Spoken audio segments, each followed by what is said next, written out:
నమస్కారం. వైకుంఠ ఏకాదశి అంటే భక్తులందరికీ ఎంతో పవిత్రమైన రోజుగా భావించబడుతుంది. ఈ రోజు ప్రత్యేకత ఏమిటి, మరియు ఈ పండుగ వెనుక దాగి ఉన్న కథ ఏమిటి? ఈ వీడియోలో తెలుసుకుందాం. వైకుంఠ ఏకాదశి ప్రాముఖ్యత. వైకుంఠ ఏకాదశి హిందూ సాంప్రదాయంలో అత్యంత పవిత్రమైన ఏకాదశి రోజుగా చెబుతారు.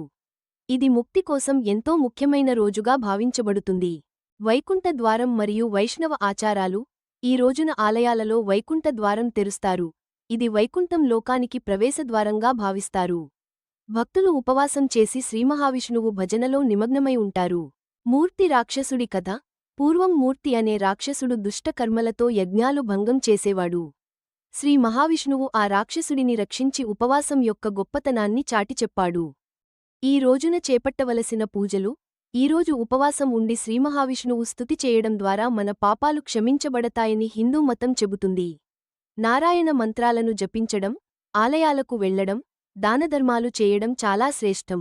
వైకుంఠ ఏకాదశి మానసిక శాంతి, ఆధ్యాత్మిక జ్ఞానం పొందటానికి గొప్ప అవకాశం. ఈ పవిత్ర రోజున శ్రీమహావిష్ణువు కృప పొందేందుకు భక్తితో ఆచరిద్దాం.